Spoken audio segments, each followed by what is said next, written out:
Alright, we are now entering zigzag zone. Zigzag zone. Ganito yung daan sa Bungabon. Isa pa yung sa kinonsider kung puntahan natin ngayon. Mauna ka na kung gusto mo mauna.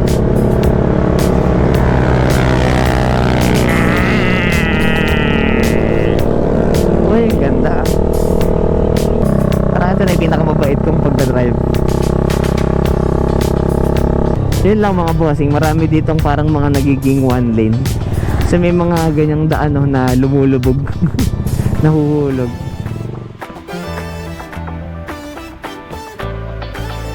Sulit ang biyahe. Maganda ang view. Maganda ang kasama. I love you.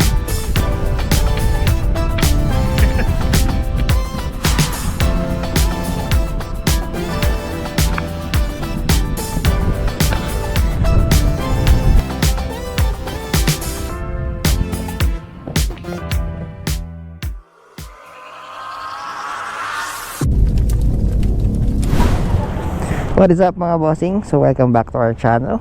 So kaya nahiya ako. Naka-intercom nga pala tayo, no? Take 2. Welcome mga bossing. Welcome back to our channel. So ang tagal nating di bumiyahe.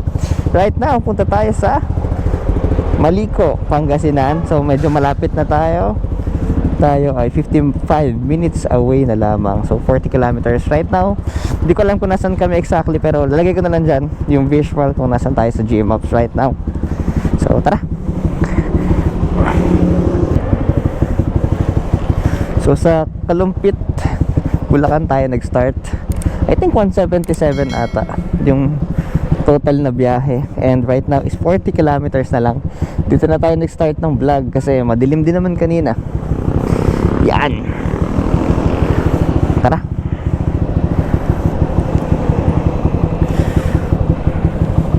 Boogs.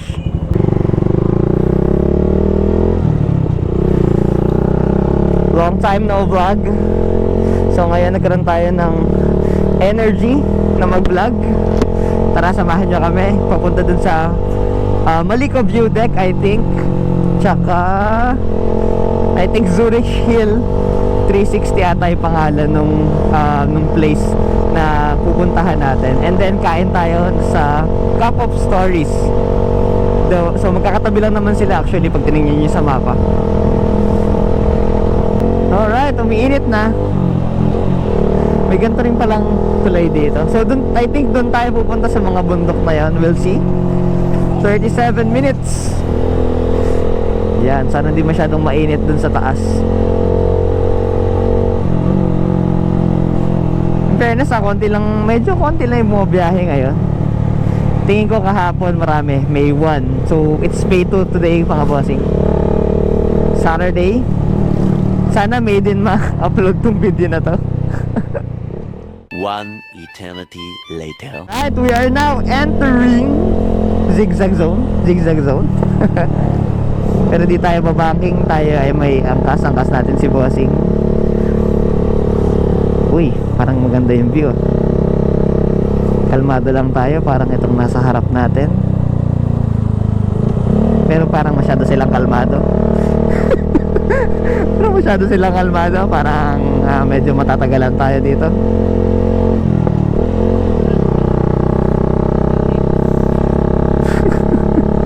Parang nagkukwentuhan sila. Pero kalma lang tayo dahil di natin kabisado ang daan.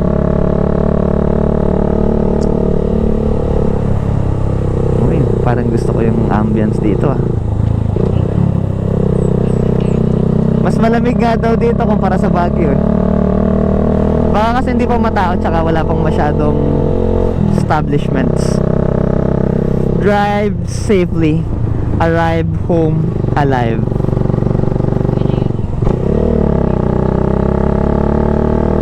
Mas mapuno pa siya. Wala pang masyadong tao, wala pang masyadong establishments. So wala ding heat source.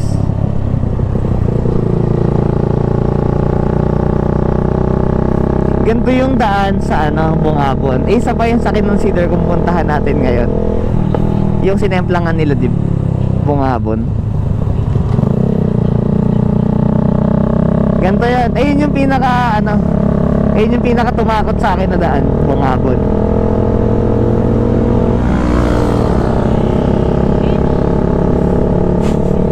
Armrest. Sige. Tingin tayo pag uwi natin. Huwag kang dumikit sa akin. Yung motor. Hindi kasi ako makakabaling yan.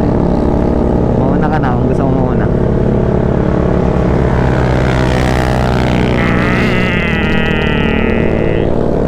Uy, ganda. Pakita ka. Maganda yung view eh. Pang ano na, pambati ko sa birthday mo sa susunod. Ay, mali ako.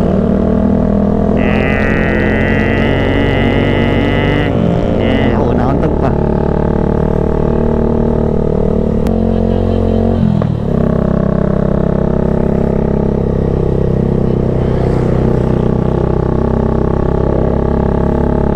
Yes.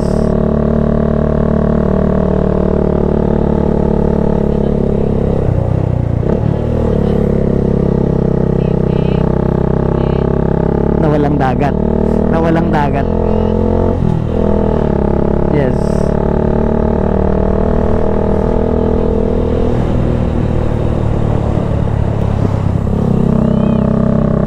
Parang ito na yung pinakamabait kong pagdadrive. 18 minutes. We're going to Taiwan. De, joke lang. Sa Maliko Viewpoint. And then malapit lang doon yung Zurich Hill. After nun kakain tayo sa Cup of Stories. Hopefully hindi crowded. Tsaka tama yung mga nakapin natin. Yan, good boy driving lang tayo. Enjoy natin yung view. Kasi napakaganda ng view. Hindi ako magmabilis. Hindi ko kabisado yung daan. Kasama kita. Kailangan buong buo kita iuuwi kay tita.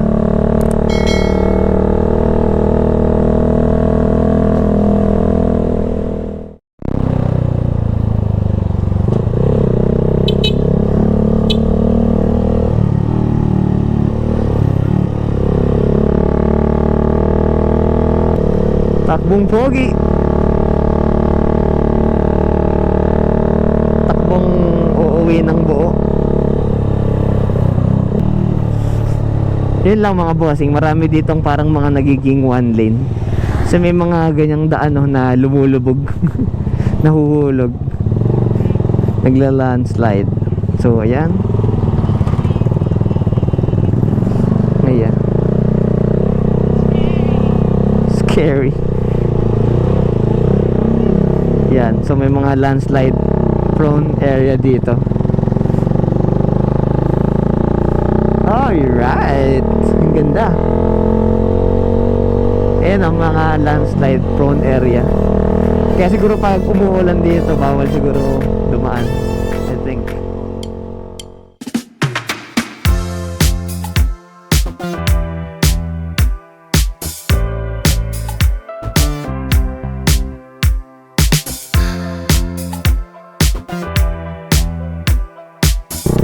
Tayo Maliko view deck. So eto, nakikita naman na natin yung Zurich Hill. Yan oh, yung aakitin na yan oh. Sana di pa ganun kainit. Pero ang ganda dito, sulit na sulit ang gulong.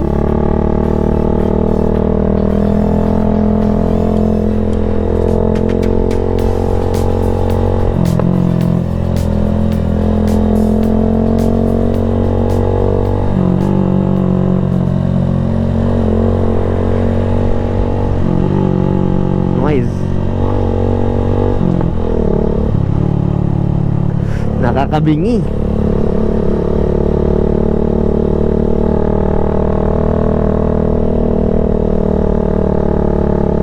Ay, medyo konti-konti pa yung tao. Magandang mag-picture.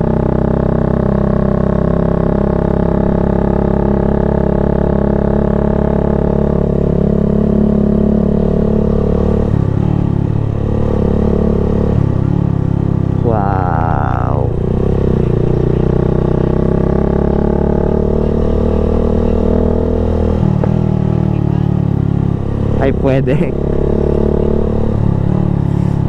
So ito yung Jax 360.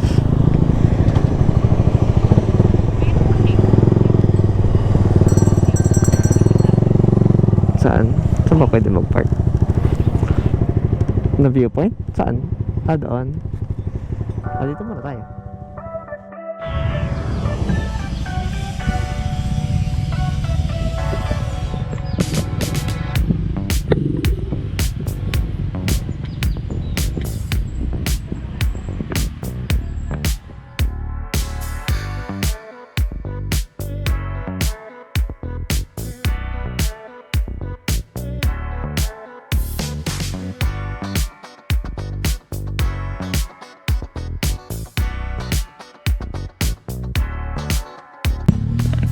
It's around 8:45. Medyo mainit na.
Biyahe, maganda ang view, maganda ang kasama. I love you.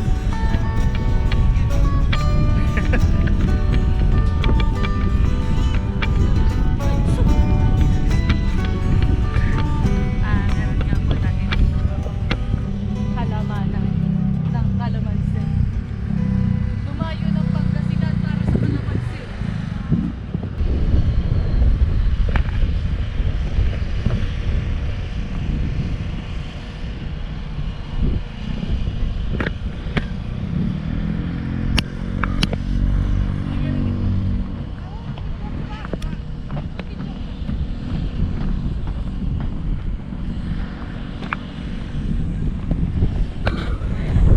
Two hours later.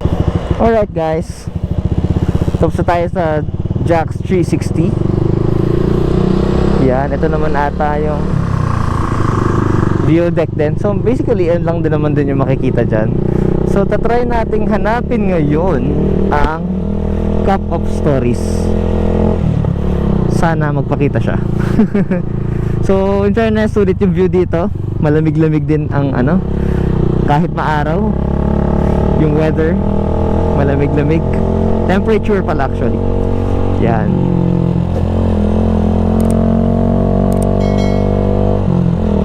Ganda ng view. Here. Tingnan lang natin kung may makikita pa tayong attraction dito. So very masigsag dito eh, no? Uy, may tinatayong bago ah.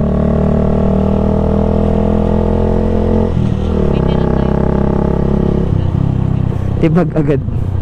Yung likod pa naman niya parang landslide din. Nasa walang gas area na naman tayo, 2 bars. At hinahanap pa natin ang Cup of Stories or kung anong magkainan ng meron dito ng maganda. Aabot kaya ang ating 2 bars pabalik.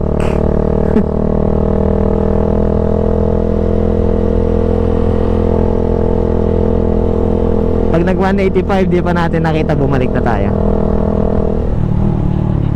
Mahirap na. Ay, kung ano, ayun na yan, ang final na yan, kung ano yung kainan na yan. Or yun siguro.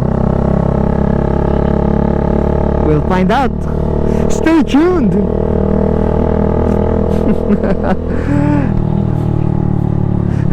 Being positive na lang.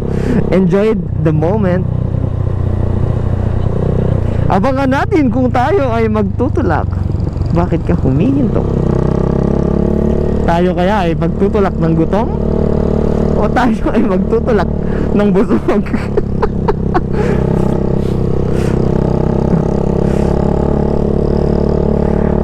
Uuwi kaya kaming masaya? O uuwi kaming magkaaway? Abangan mga bossing. Kapag na-post ko kaagad ito, umuwi kaming masaya. Pag hindi, pinakalma ko muna siya. Nakipagbati muna ako bago mag-edit.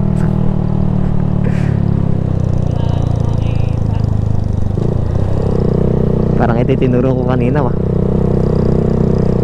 Susuk. Ah hindi, yun pa. Ayan na, nakita ko ang liwanag. Mukhang magtutulak ako ng busog.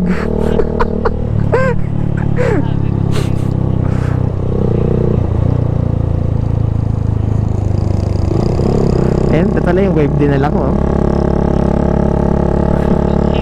Isang araw tayo nagbiyahe.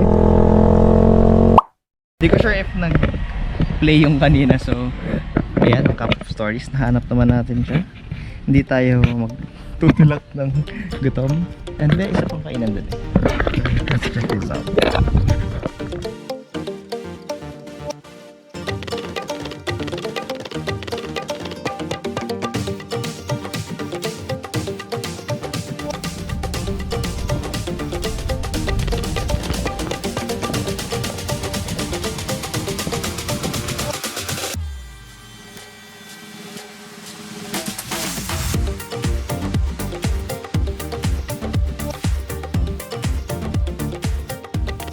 Alright guys, uwian time. So sana umabot yung gas natin. 2 bars tayo. And I think nasa 20 kilometers din pababa. Pero at least good thing pababa na, diba? So tara, let's go. Ang init na. It's 11:37 already. Let's go. Yan, solid yung view dito. So, kung nakaabot ka sa part na to ng video, thank you for watching, bossing. See you again sa next vlog natin. Ride safe and God bless. This is Kenya Travel. Bye bye. Zigzag time. Hey kid, don't ever let them get inside your head. They'll tell you what to do in life instead of everything you know that you could get. Don't let them guide your life towards regret. I'll fight for what I love with every breath. My past is filled with things I won't forget. I use them all to push me to my best. So treat the worst of times just like a test. If only I could go back in time, I'd tell myself that everything will end up alright. Just push yourself, test yourself, figure out what you like, and find your limits, don't be rigid, always work towards a prime. Surround yourself with open minds, people can change your life. A few friends with intent can help you feel alive. Find a passion, take some action, and with a little time, just be patient, make a statement, try to enjoy your life. They'll try to keep